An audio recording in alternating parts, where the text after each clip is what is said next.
Elle a tout perdu, son travail, sa réputation, sa place dans la société pour un homme que le village appelait un sauvage. Mais ce que personne ne savait, c'est que ce choix allait lui offrir la plus belle vie qu'elle n'aurait jamais osé rêver. Restez jusqu'à la fin, car cette histoire pourrait bien changer votre regard sur l'amour, la liberté, et le vrai courage. Le soleil se levait lentement au-dessus du petit village de Rochepine. Les maisons en bois semblaient encore dormir, sauf l'école, où les fenêtres étaient déjà ouvertes. À l'intérieur, Amélie rangeait ses livres sur l'étagère. Elle était institutrice depuis 5 ans et n'avait jamais quitté ce village.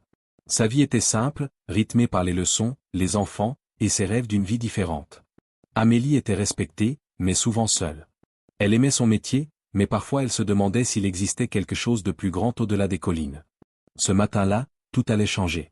Le chef du village, Monsieur Delorme, entra dans la classe, le visage tendu. Il expliqua que 3 habitants du village avaient été enlevés pendant la nuit. Une vieille dame, un jeune garçon, et Amélie elle-même.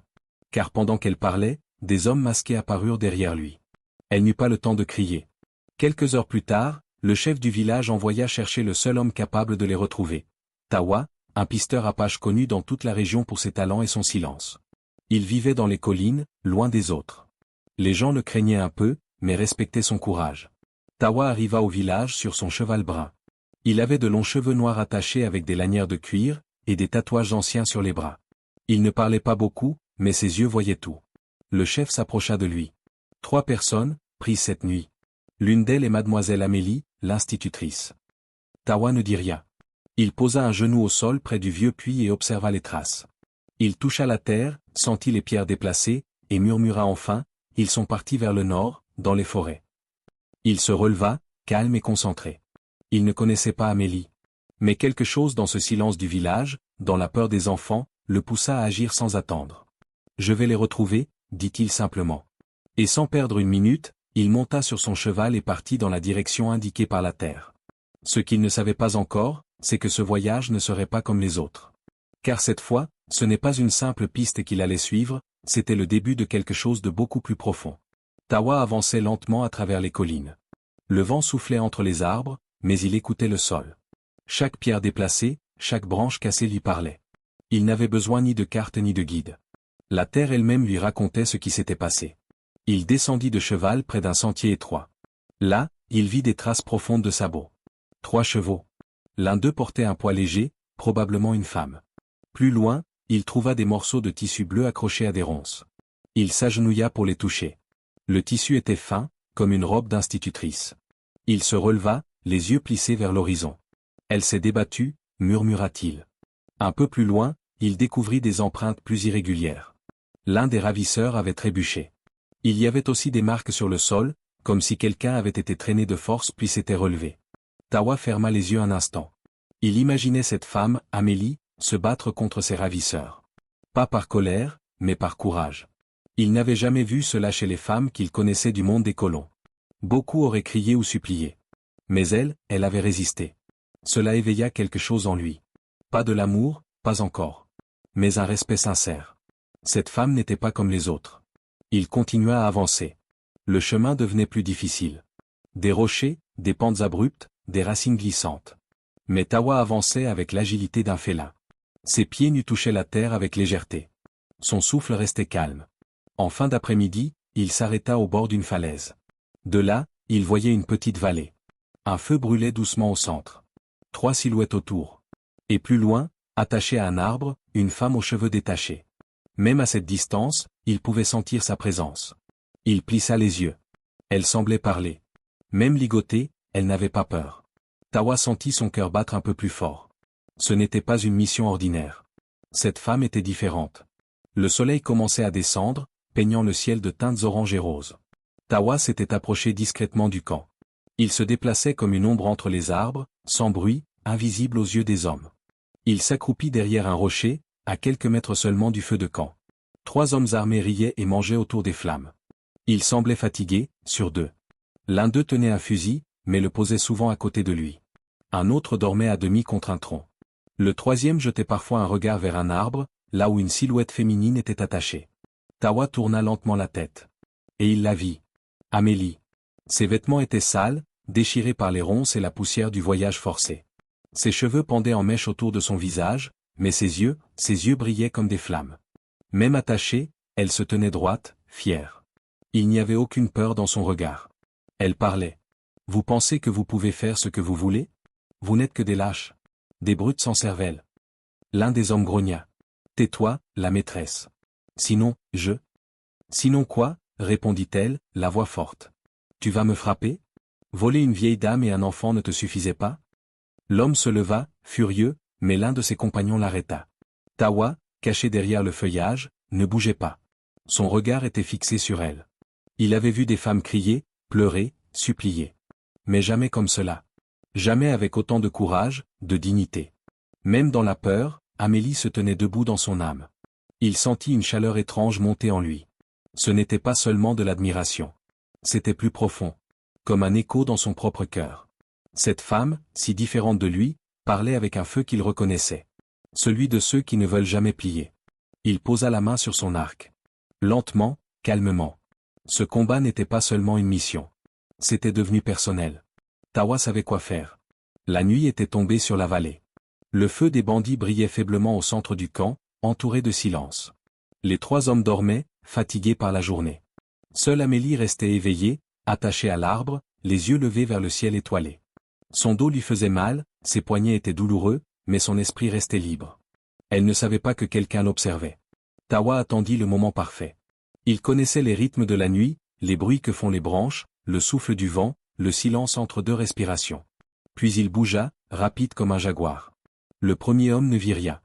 Il reçut un coup sec à la nuque et tomba sans bruit. Le deuxième ouvrit les yeux juste au moment où une main forte lui couvrait la bouche. Il n'eut pas le temps de crier.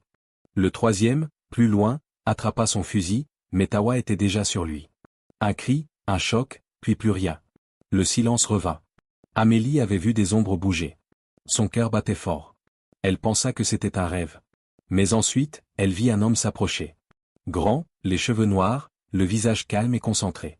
Il s'agenouilla devant elle. « Vous êtes blessé ?» demanda-t-il, sa voix grave mais douce. « Rien de grave » répondit-elle, étonnée d'entendre sa propre voix aussi calme. Il coupa les cordes. Amélie sentit ses bras tomber lourdement. Elle se redressa lentement.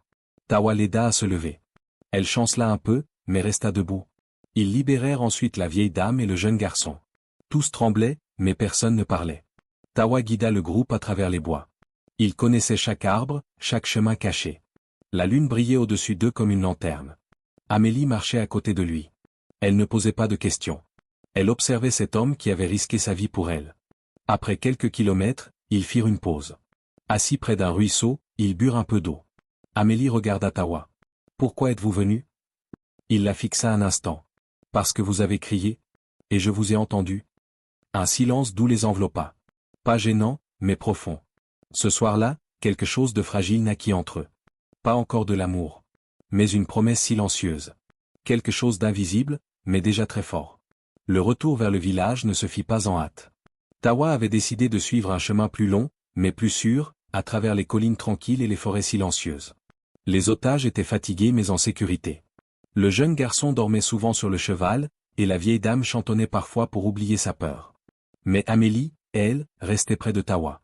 Ils marchaient souvent en silence, mais ce silence n'était pas vide. Il était plein de respect, de regards échangés, de gestes simples. Tawa lui tendait la main quand le chemin devenait glissant. Amélie lui souriait timidement, encore surprise par la force calme qu'il dégageait. Le 3e soir, ils s'arrêtèrent près d'un petit lac. Tawa fit un feu, simple mais solide. Les autres dormaient déjà. Seule Amélie et lui restait éveillée. La lumière des flammes dansait sur leurs visages. Le vent léger faisait bouger doucement les branches au-dessus d'eux. « Vous ne parlez pas beaucoup ?» dit Amélie doucement. Tawa la regarda, un peu surpris. « Je parle quand les mots sont nécessaires. » Elle sourit. « Et maintenant ?» Il réfléchit, puis hocha lentement la tête. « Maintenant, c'est le moment. » Alors ils parlèrent. Amélie raconta sa vie à l'école, ses élèves, ses livres, et ce rêve qu'elle avait depuis l'enfance. Partir loin, enseigner à ceux qui n'ont rien, se sentir utile ailleurs. Elle parlait avec des gestes, des émotions dans la voix. Tawa l'écoutait. Puis il parla à son tour. Il lui raconta sa vie d'Apache, ses départs, ses combats, ses cicatrices sur le corps et dans le cœur. Il n'avait jamais eu de place parmi les siens, ni parmi les autres. Il vivait entre 2 mondes, toujours seul. Amélie posa doucement une main sur son bras. « Vous n'êtes pas seul, maintenant. » Tawa la regarda. Dans ses yeux, il vit une lumière qu'il ne connaissait pas. Pas de peur, pas de jugement. Juste de la vérité. Il se pencha légèrement. Leurs visages étaient proches. Le feu réchauffait leurs joues. Ils ne parlèrent plus. Et quand leurs lèvres se touchèrent, ce fut lent, doux, fragile. Mais aussi réel que la terre sous leurs pieds. Ils ne savaient pas ce que demain leur apporterait. Mais en cet instant, le cœur parlait plus fort que la raison. Le village apparut au loin, entouré de brumes légères du matin. Après plusieurs jours dans la nature, les maisons, les toits et les rues semblaient presque étrangers. Tawa guida les chevaux silencieusement. À ses côtés, Amélie tenait la main du jeune garçon, fatigué mais vivant. Derrière eux, la vieille dame marchait lentement, la tête haute. Lorsqu'ils arrivèrent sur la place principale, les premiers regards tombèrent sur eux. D'abord des sourires de soulagement, de surprise. Puis des visages qui changeaient. Des sourcils froncés. Des chuchotements. Des bouches fermées. Un homme s'approcha pour prendre le garçon dans ses bras. Une femme courut vers la vieille dame en pleurant. Mais personne ne vint vers Amélie. Et surtout, personne ne remercia Tawa. Elle sentit tout de suite le froid dans l'air. Pas celui du vent. Celui des jugements. Plus tard dans la journée, Amélie retourna à l'école. Les enfants l'accueillirent avec joie. Mais Madame Vautrin, membre du conseil de l'école, l'attendait déjà. « Vous êtes revenue en bonne santé, mademoiselle Amélie » dit-elle, le ton sec. « Mais certaines personnes s'inquiètent de votre conduite pendant votre absence. » Amélie fronça les sourcils. « Ma conduite ? J'ai été enlevée. Puis libérée. » Madame Vautrin baissa la voix. « On dit que vous avez été proche de cet homme. L'Apache. Que vous avez dormi près de lui. Que les enfants ne devraient pas être influencés par ce genre d'exemple. » Amélie sentit son cœur se serrer. « Il m'a sauvé. Il nous a tous sauvés. » Mais les rumeurs étaient déjà lancées. De son côté, Tawa marchait dans les rues, seul. Des hommes qu'il avait déjà croisés baissaient les yeux. Un marchand refusa de le servir. Un autre le fixa en silence, les bras croisés. Près de la forge, un homme lui lança « Ce village n'a pas besoin de sauvages. » Tawa ne répondit pas. Il regarda l'homme, calme, mais son regard était sombre. Il comprenait. Ce village ne voulait pas de lui. Et maintenant, il craignait qu'Amélie en souffre à cause de sa présence. Le soir venu, ils se retrouvèrent sous un vieux chêne. Le même silence doux qu'avant, mais maintenant, il était plus lourd. « Il parle de nous, » dit Amélie. Tawa baissa la tête. « Je sais. » Les étoiles brillaient au-dessus d'eux, mais en bas, la terre semblait se refermer. Le lendemain matin, Amélie fut convoquée à la mairie. La grande salle était froide, les volets à moitié fermés. Autour de la table, 5 membres du conseil du village l'attendaient. Parmi eux, Madame Vautrin, le maire Monsieur Garnier, et 2 anciens professeurs. Amélie entra avec calme, mais son cœur battait fort. Monsieur Garnier prit la parole. « Mademoiselle Amélie, nous vous remercions pour vos années de service. Vous avez été une enseignante exemplaire, jusqu'à récemment. » Elle ne répondit pas. Madame Vautrin prit la suite, « Le village parle. Les parents s'inquiètent. Les enfants posent des questions. Ils vous ont vu avec un Apache. Seul. Trop proche. » Un autre membre ajouta, « Ce n'est pas contre vous, c'est pour la réputation de l'école. » Amélie releva le menton. « Vous me demandez de choisir entre mon métier et l'homme qui m'a sauvé ?» Le maire croisa les bras. « Ce que vous choisissez vous appartient.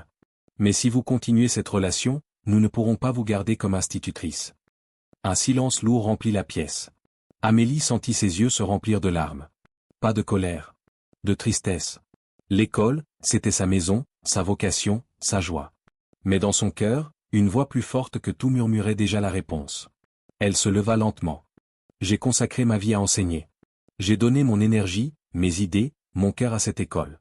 Mais je ne peux pas renier ce que je ressens, ni l'homme juste et bon qui m'a protégé quand personne d'autre ne le pouvait. » Elle posa doucement une feuille sur la table. Sa lettre de démission, déjà écrite la veille. Madame Vautrin voulut parler, mais Amélie la coupa, « Je ne suis pas faible. Aimer n'est pas une honte. Refuser de céder à la peur, ce n'est pas un échec. » Elle sortit de la salle, droite, digne, même si ses larmes coulaient doucement. Dehors, Tawa l'attendait. Il lut la vérité dans ses yeux avant même qu'elle parle. Il ouvrit ses bras, et elle s'y réfugia. « J'ai tout perdu, » murmura-t-elle. Il serra doucement ses épaules. « Pas tout.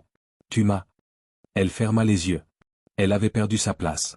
Mais elle avait gagné un choix libre. Et un amour vrai. Le vent soufflait fort ce soir-là. Les volets de la pension claquaient doucement. Dans sa petite chambre, Amélie regardait ses affaires étalées sur le lit. Un sac. 2 robes. Quelques livres d'école. Une boîte en bois contenant une photo de ses parents et un petit collier en perles. C'était tout ce qu'elle avait. Et tout ce qu'elle allait emmener. Tawa était venu la voir dans l'après-midi. Il s'était assis sous le vieux chêne, à l'écart du village. Ici, tu n'as plus ta place, avait-il dit doucement. Chez les miens, tu seras accueilli. Si tu le veux, viens avec moi. Amélie était restée silencieuse. Elle avait levé les yeux vers lui. Il ne promettait pas une vie facile. Pas de richesse. Pas de reconnaissance. Mais il lui offrait autre chose. Un foyer. Du respect. Et surtout, la liberté d'aimer sans honte. Maintenant, seule dans sa chambre, Amélie sentait le poids de son choix. Devant elle, le miroir renvoyait l'image d'une femme différente. Moins fragile. Moins obéissante. Une femme debout, qui allait marcher vers l'inconnu. Elle rangea ses affaires. Puis elle laissa une lettre sur la table, à l'attention de Madame Loiseau, la propriétaire de la pension. Merci pour tout. Je pars vers une autre vie. Dites aux enfants que je les aime. Amélie. À minuit, elle sortit discrètement. Les rues du village étaient vides. La lune éclairait doucement les pierres et les toits. Chaque pas était lourd, mais déterminé. Près de la vieille grange au nord, Tawa l'attendait. Il tenait 2 chevaux. L'un d'eux portait une couverture bleue, celle qu'elle avait perdue lors de son enlèvement. Il l'avait retrouvée. Lorsqu'il la vit arriver, il sourit, sans un mot. « Je suis prête », dit-elle simplement. Tawa l'aida à monter. Puis il monta sur son propre cheval. Ils échangèrent un dernier regard vers le village derrière eux. Et puis, ensemble, ils partirent vers le nord. Ils ne savaient pas ce qui les attendait. Mais ils savaient ce qu'ils laissaient, la peur, le jugement, le rejet. Devant eux, il y avait la promesse d'une nouvelle vie. D'un avenir choisi, et non imposé. Sous la lune claire, 2 silhouettes à cheval s'éloignaient doucement. Le voyage vers le nord dura plusieurs jours. Amélie et Tawa traversèrent des collines, des forêts, des plaines silencieuses. Ils dormaient à la belle étoile, partageaient des repas simples, et parlaient peu. Mais le silence entre eux n'était plus vide. Il était devenu familier, presque tendre. Un matin, au lever du soleil, ils arrivèrent. La communauté de Tawa se trouvait au bord d'une rivière claire, entourée de pins. Des enfants jouaient près de l'eau. Des femmes tendaient des pots au soleil. Des hommes réparaient des outils ou préparaient des chevaux. À leur arrivée, tous s'arrêtèrent. Les regards se posèrent sur Amélie, longs, curieux, parfois méfiants. Une femme blanche ici, dans ce monde apache? Ce n'était pas commun. Mais personne ne parla avec colère. Juste des murmures. Tawa salua un homme âgé au regard calme. C'était son oncle, Atoi. Il regarda Amélie longuement, puis hocha la tête. Si elle vient avec toi, elle est des nôtres, dit-il simplement. Les premiers jours furent difficiles. Amélie ne comprenait pas la langue. Elle faisait des gestes maladroits. Elle se sentait étrangère. Mais elle ne baissa pas les bras. Elle aidait à porter l'eau, à préparer les plantes médicinales, à réparer les vêtements. Elle écoutait les anciens, observait les coutumes, apprenait un mot chaque jour. Elle souriait toujours, même quand c'était dur. Les enfants furent les premiers à l'accepter. Ils l'appelaient doucement « Mélie », une version tendre de son prénom. Elle leur racontait des histoires, dessinait des lettres dans le sable, leur apprenait à lire les sons des mots. Un mois plus tard, la communauté demanda à Tawa « Veux-tu faire d'elle ton épouse ?» Il répondit simplement « Elle est déjà dans mon cœur. » Alors, une cérémonie fut organisée. Simple, sans robe blanche ni grande promesse. Une danse autour du feu. Une plume attachée au poignet d'Amélie. Un collier de perles offert par les femmes. Tawa et elle échangèrent un regard, et ce fut suffisant. Leurs âmes étaient déjà unies. Ils construisirent une petite cabane près de la rivière, avec 2 pièces, un toit en bois, et une porte qui grinçait un peu. Ce n'était pas un château. Mais pour Amélie, c'était un palais. Elle avait trouvé sa terre d'accueil. Et elle savait qu'ici, dans cette simplicité, sa vie commençait vraiment. Le vent du soir caressait doucement les hautes herbes autour de la cabane. Le soleil se couchait lentement derrière les collines, colorant le ciel de rose, d'orange et d'or. Assise sur un banc en bois, Amélie regardait l'horizon. À côté d'elle, Tawa taillait un morceau de bois, concentré, calme comme toujours. Ses cheveux noirs avaient maintenant quelques fils d'argent. Mais son regard restait aussi profond, aussi vivant. Derrière eux, on entendait des rires d'enfants. 2 garçons et une petite fille jouaient près du jardin. Ils se poursuivaient entre les rangées de maïs et de fleurs, inventant des mondes avec des bâtons et des cailloux. Amélie ferma les yeux un instant. Elle se souvenait du jour où elle avait tout quitté. Le village, l'école, ses habitudes. Elle se souvenait du doute, de la peur, mais aussi de la force qui l'avait poussée à dire « oui ». Depuis, le temps avait passé. Elle avait appris la langue du peuple de Tawa. Elle enseignait encore, mais autrement, à l'ombre d'un arbre, avec des pierres, des gestes, des histoires. Les enfants de la tribu savaient lire et écrire. Mais ils savaient aussi chanter les légendes de leurs ancêtres. Tawa élevait des chevaux et réparait les objets utiles au village. Il était respecté, écouté. Mais à la maison, il restait le même, silencieux, doux, présent. Leur vie n'était pas toujours facile. Il y avait eu des hivers rudes, des maladies, des tensions. Mais ils avaient toujours tenu bon. Ensemble. Amélie tourna la tête vers lui. « Tu te souviens du soir près du feu, dans la forêt ?» demanda-t-elle. Tawa hocha la tête. « Quand tu m'as dit que j'étais ton sauveur. » Elle sourit. « Et toi, tu ne m'as jamais quitté. » Il posa sa main sur la sienne, sans un mot. Ce geste suffisait. Elle regarda encore le ciel, où les premières étoiles apparaissaient. Elle avait connu une autre vie, dans un autre monde. Elle y avait été utile, respectée, mais jamais vraiment elle-même. Ici, dans cette vallée tranquille, elle avait trouvé bien plus qu'un foyer. Elle avait trouvé sa place. Non pas dans une maison, mais dans les bras d'un homme brave. Un homme qui avait écouté son cœur, même quand le monde lui disait de se taire. Et dans ce cœur-là, sa vraie vie avait commencé. Si cette histoire vous a touché le cœur, si vous croyez, vous aussi, qu'un amour vrai peut briser toutes les barrières, alors laissez un commentaire pour partager votre émotion. Et n'oubliez pas, abonnez-vous à notre chaîne pour ne manquer aucune des prochaines histoires vraies, pleines de courage, d'amour et d'humanité.